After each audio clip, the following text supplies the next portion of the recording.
పరబ్రహ్మ పరమాత్మన మహాజగత్తుత్తే సతి పలయా బ్రహ్మ హరియరాయత్రి గుణాత్మే సర్వగౌతిగామే దర్శా దర్శా దత్తాత్రేయ నమసంతిని సిద్ధి కురు కురు కురు కురు కురు స్వహ కుర్రో కుర్రు కొండదేవత అంబ పలుకు జగతమ్మ పలుకు సమ్మక్క పలుకు సారలమ్మ పలుకు వనదేవత పలుకు జాయ్ కొండదేవత పలుకు.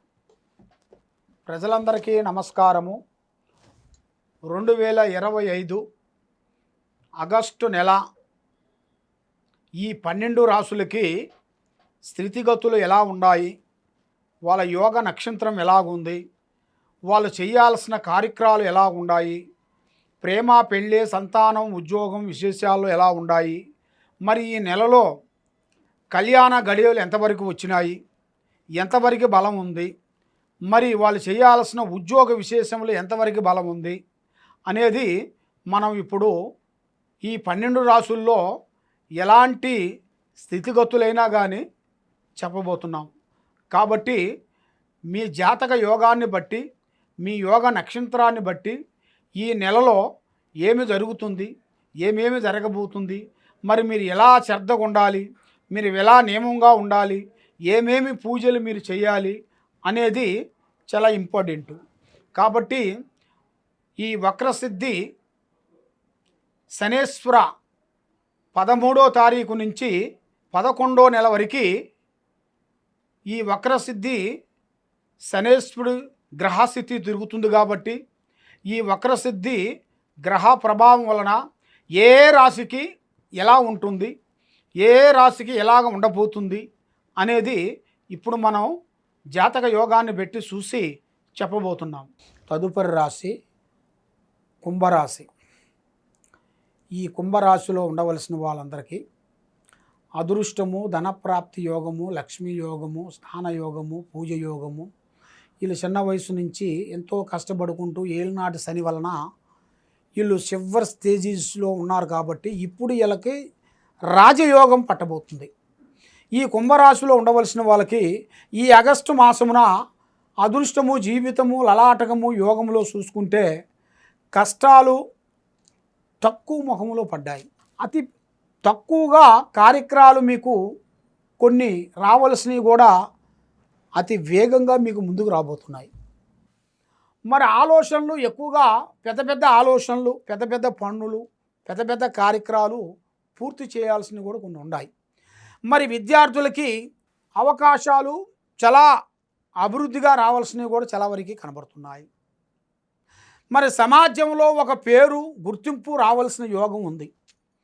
మరి అధిక ఖర్చులు కూడా ఎక్కువగా ఉన్నాయి. మీరు ఈ అధిక ఖర్చులు మీరు కొంచెం తగ్గించుకోవాలి. మరి ఆగస్టు 15వ తారీఖు నుంచి వ్యాపార రంగంలో ఉండవలసిన వాళ్ళందరికీ కొన్ని జాగ్రత్తలు పడాలి. మరి వాహనాలు కొనుగోళ్ళు చేయాల్సి ఉంది. మరి శత్రువులపై విజయము రాబోతుంది. మరి వాహనంలో కూడా రాజయోగం కూడా రాబోతుంది. ఆస్తులు కొనుగోళ్ళు, మార్పులు కొన్ని చేంజిస్తూ రాబోతున్నాయి. మరి బంధువు మిత్రులతో చాలా జాగ్రత్తగా ఉండాలి.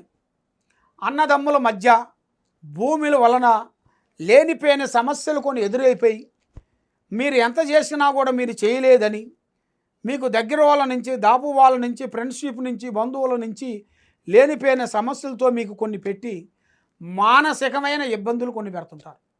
మరి ఏ కార్యక్రమం చేసినా, ఏ పని చేసినా మీకు మనశ్శాంతి ఉండకోకుండా ఉండటం, చేతికాడికి వచ్చిన పనులు నోటికి అందుకోకుండా పోవటం, మరి ఎక్కువగా స్నేహాలు చేయటం, ఆడవాళ్ళ స్నేహంలో చాలా నష్టాలు కనబడుతున్నాయి. కొన్ని స్త్రీ వ్యామోహం వల్ల చాలా నష్టాలు జరగటం, మనశ్శాంతి లేకోకుండా ఉండటం, మరి తాగే పదార్థాలు, తినే పదార్థాల వల్ల కొన్ని నష్టాలు, మరి వాళ్ళు ఎక్కువగా తినాల్సిన పదార్థాల్లో కూడా బానిసం అయిపోయి మత్తు పదార్థాలు వాడి వాళ్ళ ఆరోగ్యాన్ని పోగొట్టుకొని వాళ్ళ లివర్లు చెడిపోయి అధోగతి అయిపోయి మరణిస్తుంటారు.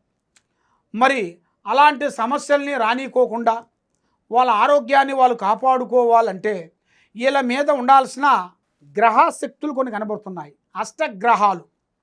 ఆ అష్టగ్రహాల వలన వీళ్ళు ఎన్ని రోజులు కష్టపడ్డా ప్రతిఫలం ఉండదు, మనశ్శాంతి ఉండదు, లక్ష్మి నిలబడదు. ఏది చేసినా దగ్గరకు వస్తాయి, దూరం అయిపోతాయి. ఇస్తనంటారు, ఇవ్వకోకుండా ఉంటారు. బంధుమిత్రులతో చికాకులు, ఇంటి పక్క వాళ్ళు ఇంటి ఎదురు వాళ్ళ నుంచి గొడవలు, చికాకులు, లేనిపోయిన సమస్యలు కొన్ని ఎదురవుతుంటాయి. చిన్న చిన్న సమస్య పోయి పెద్ద పెద్ద సమస్య అయిపోయి కోర్టు దాకా పోవాల్సి వస్తుంది. మరి ఇలాంటి సమస్యలతో మీరు సతమతం అవుతున్నారు కాబట్టి మరి మీరు ఎక్కడెక్కడో పోయి జ్యోతిష్యం చెప్పించుకొని నిరాశ చెంది బాధపడుతూ ఉన్నారు కాబట్టి తప్పకుండా ఈ కింద ఉండాల్సిన నెంబర్కి ఒకసారి మాకు సంప్రదించినట్టుకైతే మీ పేరుని బట్టి, సమయాన్ని బట్టి, జాతకాన్ని బట్టి ఎలా ఉందా అనేది మేము చూసి చెప్పగలుగుతాం. మరి మీకు పరిహారణ ఏమిటి, మీకు చేయాల్సిన కార్యక్రమాలు చూస్తే అమ్మవారు ఆరాధన చేయాలి, దైవ అనుగ్రహాన్ని చేయాలి. ఏ దేవత అయినా కానీ అమ్మవారు ఆరాధన చేసి ఈ అమ్మవారు పూజా బలాన్ని మీరు చేసినట్టుకైతే తప్పకుండా అష్టౌషధ్యాలు, భాగ్యభోగాలు, మనశ్శాంతి ప్రాప్తి కలిగిపోయి అనుకున్న కోరికలు నెరవేరి లక్ష్మి ముందుకొచ్చి ఏ కార్యక్రమం అనుకుంటారో ఆ కార్యక్రమం 100% వీళ్ళకి కరెక్ట్గా సెట్ అయ్యే మార్గాలు కనబడుతున్నాయి. ఏది చేసినా కూడా ఆచితూచి అడుగుయండి, తొందరపాటు వద్దు. బంధుమిత్రులతో అతి జాగ్రత్తగా, అతి ఓపికగా ఉండాలి. మీ ఓపికే మీకు మంచిది. మీ ఓపిక తగ్గిందిరా అంటే మీకు లేనిపోయిన సమస్య వచ్చినట్టుకే. కాబట్టి మీరు ఆచితూచి అడుగేయండి, చాలా జాగ్రత్తలు పాటించండి. సర్వో జనా సుఖినో భవంతు. ఓం నమః శివాయ నమః.